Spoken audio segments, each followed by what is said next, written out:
Busy, massive, dynamic, yes, that's London, a city full of contrasts where every part feels different. We spent 3 days here with no rush, no to-do lists, just soaking up the sun, discovering cool places, enjoying the green city vibes, and stumbling upon hidden gems along the way. From cozy food spots to endless city walks, here is to our weekend in London just the way we like it.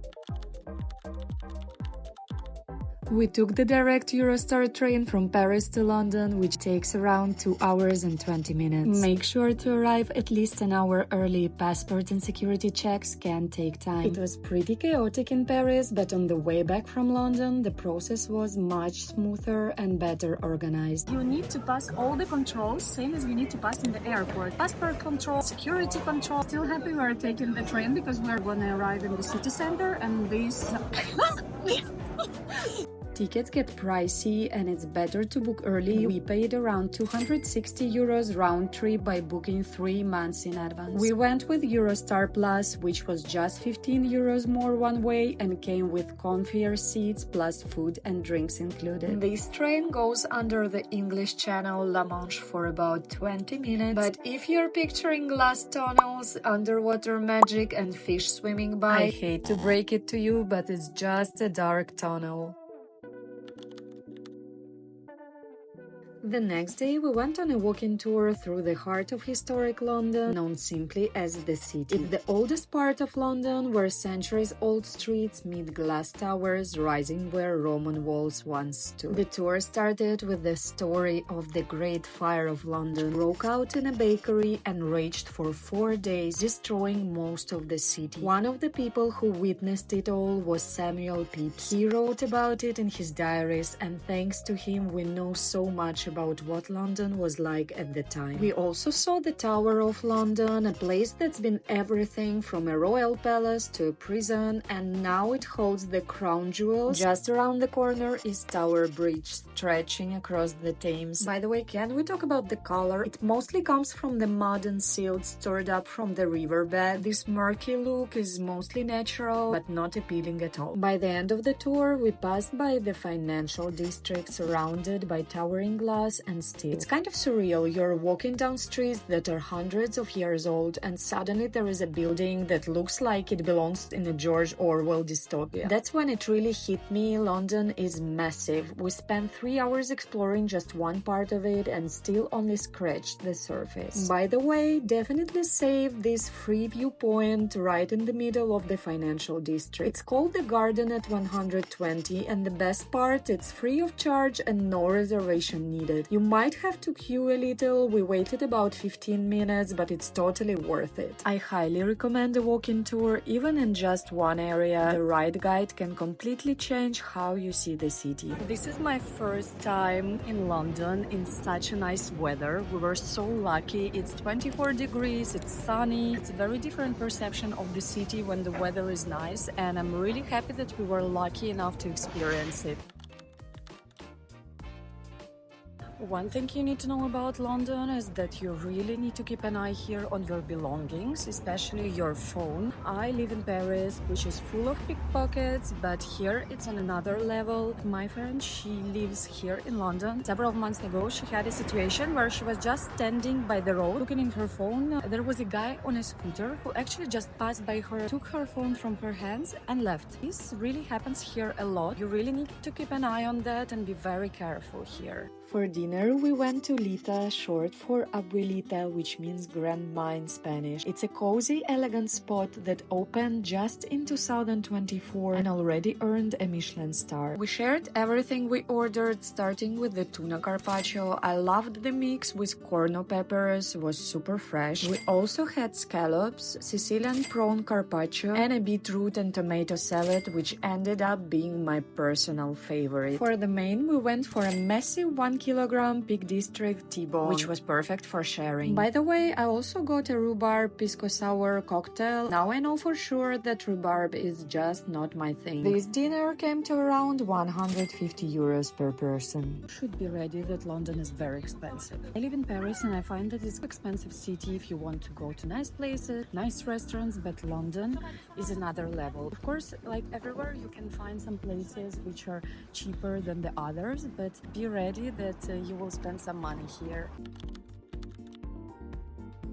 We started the next day with breakfast at a really cute and cozy spot called 26 Grains, which is tucked away in a quiet courtyard with colorful buildings. My friends ordered the banana and tahini porridge and a wild garlic omelette with parmesan. As for me, clearly I never learned because I went for the rhubarb porridge just to confirm once again that I really don't like rhubarb. For this breakfast, we paid around £20 per person. We then headed to some of the iconic spots you probably recognize even if you've never been to London. Started with Trafalgar Square, a historic public space known for its fountains, lion statues and the National Gallery. Unfortunately, it was full of construction, so it didn't really impress. Next, we passed the Royal Horse Guards, such a classic London sight. We continued down Whitehall, surrounded by beautiful historic buildings, and finally we saw him. Yes, Big Ben. Fun fact, this was actually my third time in London, but the first time I've seen it in person. Big Ben is the nickname for the great bell of the clock at the north end of the Palace of Westminster, one of London's most iconic landmarks. It was obviously super crowded, so after snapping a few photos, we crossed the bridge and headed toward the London Eye, the giant wheel that gives you panoramic views of the city. But when we saw the long queue, we decided it wasn't worth the wait. My local friend also mentioned that it's not really anything exceptional as an activity, so instead we took some fun photos in a nearby photo booth and then made our way back to Westminster Palace and Westminster Abbey. Westminster Palace, also known as the Houses of Parliament, is where the UK government meets. I'm a huge fan of Gothic architecture and here it's absolutely stunning. Definitely one of the most iconic buildings in the city. Right next to it is Westminster Abbey. This is where all British monarchs have been crowned since the 11th century, and it has also hosted many royal weddings, including that of Prince William and Kate Middleton. You can go inside and tickets cost around £30 per person. We didn't go in though, the queue was quite long and we were short of time. We continued our walk through the beautiful St. James Park, full of flowers, old trees and cute ducks and geese. By the end of the park, we found ourselves in front of Buckingham Palace. Honestly, it didn't look quite as majestic as people usually imagine. We did spot a royal guard though, who was subtly stretching his legs. The guards at Buckingham Palace are on duty for 24 or even 48 hours. During that time, each guardsman does 2 hours on sentry duty and then 4 hours off. The famous changing of the guard ceremony happens on Mondays, Wednesdays and Fridays at 11 a.m. It's a true piece of British tradition and best of all, it's free to watch, no ticket or booking required. What really surprised me this time is that I have a feeling that all the city is under renovation. All the videos I've taken, you can see some buildings under renovation or some streets under renovation. It feels that it's a lot. They're preparing for something like Olympic Games or other big event, but I don't think there are any big events in London. It really surprised me this time.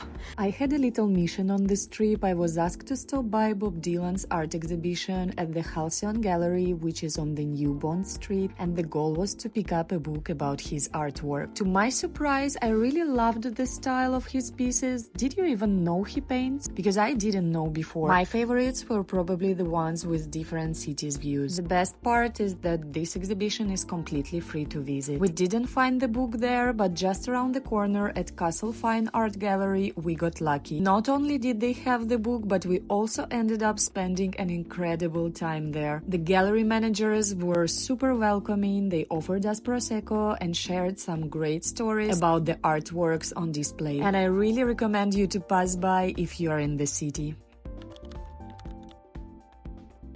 For lunch, we went to Isola by San Carlo, a stylish Italian restaurant tucked away on St. Christopher's Place, a charming little spot just off Oxford Street. We started with the beetroot and ricotta dish, and I've noticed beetroot dishes are surprisingly popular around London, and I'm all for it because I absolutely love beetroot. We also took the insalata di avocado. For mains, we had handmade truffle ravioli, as well as a grilled whole sea bass, which was incredibly tasty and flavorful. The service in this place was just amazing. The staff were all super attentive, welcoming, and especially big thanks to our waiter Giovanni, who was very sweet and helpful. We ended up paying around £60 per person and then headed to Venchi for our dessert. It's an Italian chocolate and gelato brand, also a great spot to pick up a sweet gift for your loved ones. We went for gelato and they offer so many unique and unusual flavors. I highly recommend trying the caramel rosemary one. It tastes like absolute heaven. It was definitely time to chill, so we headed home to recharge a bit before dinner. What I'm struggling with in London is definitely the British accent. I can't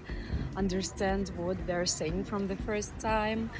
They would ask, "Can you charge my phone, please?" So it's like an intonation that you put in the middle of the sentence that makes this accent so British. This is something I'm struggling with every time I come to the UK.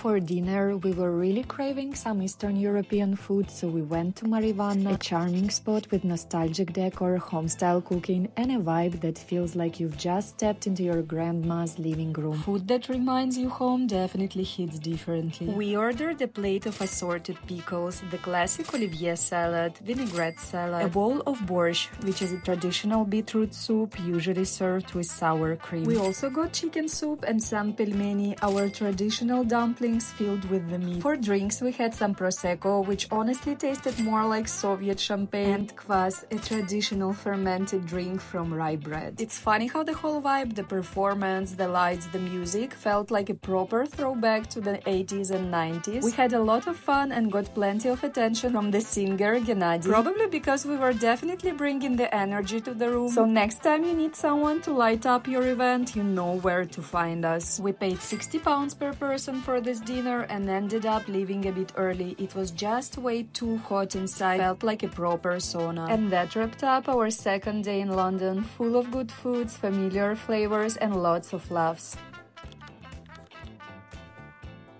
Our last day in London began with my all-time favorite breakfast at Hyde Restaurant. I never miss a chance to stop by whenever I'm in the city. I'm absolutely in love with its interiors, especially the stunning wooden spiral staircase, which is one of Hyde's signature features. We got warm coconut milk porridge with date, a granola bowl with Greek yogurt and raspberries, and seasonal fruits in a chilled lemon verbena infusion. Pay attention to the plating. To me, it's like a piece of art. I also tried one of their pastries, a pistachio, white chocolate and orange blossom soaked bun, incredibly soft and full of flavor. The bill came to £50 per person with drinks. You might say that's steep for breakfast, but I'm telling you, it's worth every single cent. Don't think all we do is eat, because next I'm taking you to a pretty cool exhibition we visited. Some of London's most fascinating museums are completely free to explore, and the Victoria and Albert Museum is one of them. It's one of the world's leading museums of art, design and performance, with plenty of interactive spaces and activities for kids too. There's also a beautiful inner courtyard, perfect for a sunny day escape, and a gift shop that's genuinely worth a visit. A stunning museum on its own, but what we really came here for was the Cartier exhibition. It features over 350 objects, including precious jewels, historic gemstones, and iconic watches, all showcasing the evolution of Cartier's legacy in art, design, and craftsmanship since the early 20th century. The exhibition runs until November 16, and tickets are around £30 or free if you're a museum member. When we arrived, it was of course sold out for the day, but my smart friend had a genius idea. She signed up for a museum membership membership right then and there, and that's how we got in. Otherwise, definitely book in advance. By early June, the earliest available date was already July 18th. The exhibition begins with a look at how Cartier drew inspiration from cultures around the world, showcasing pieces influenced by Japanese minimalism, Egyptian symbolism, Chinese motifs, and more. You'll also find breathtaking jewels from private collections, many of them rarely seen in public, including a sapphire weighing an incredible 478 carat, once owned by a granddaughter of Queen Victoria. The exhibition ends with a whole section dedicated to tiaras, easily my favorite part. Each tiara is crafted in a unique style and inspired by different eras and cultures, but every single one is absolutely stunning. After the exhibition, we thought we'd quickly pass by the Natural History Museum. It's right next door and also free to visit, but the queue was absolutely endless, so we decided to skip it and go for a little walk around Kensington instead. I really wanted to see those orange and white picture-perfect London townhouses, and this neighborhood is full of them. White streets, charming doors, exactly the London vibe I was looking for. My friend told me that it's very popular in London to have these private gardens. The door of this garden is closed with the key. Only the residents from those houses have the key. They can open it and just have their peaceful walk in their private garden.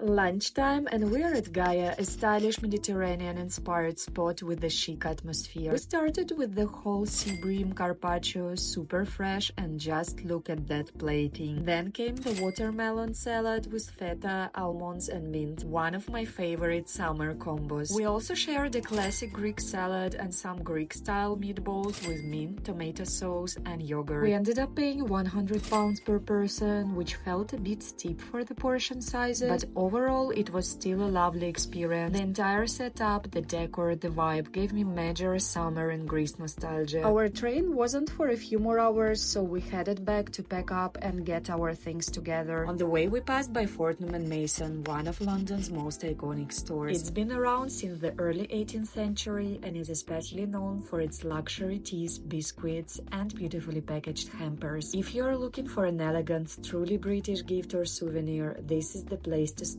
by. They also have a lovely food hall and a charming tea room upstairs if you have time to linger. And that was it for our 3 days in London. It feels like we saw a lot and yet only just scratched the surface. By the way, look at this train station. Doesn't it look like something straight out of a Harry Potter movie? Without even knowing it, we booked a train that arrived in Paris just after the Champions League final, with Paris Saint-Germain taking the win. So as you can imagine, the atmosphere in the city was really wild. But that's a whole different story. I'm back to Paris after this amazing weekend. This time I've discovered London from completely different side, and I've had some really nice moments with my friends. Would I ever consider moving to the city? Definitely not. I really prefer Paris. Would I want to go back there soon for a weekend? Absolutely yes. Thank you so much for watching this video until the end. If you liked it, don't forget to subscribe and give it a like. In 2 weeks I'm going back home to Ukraine to see my family, and I'm planning to make a vlog from there too. If you like this type of content, hit the little bell not to miss anything. Until next video. Bisous!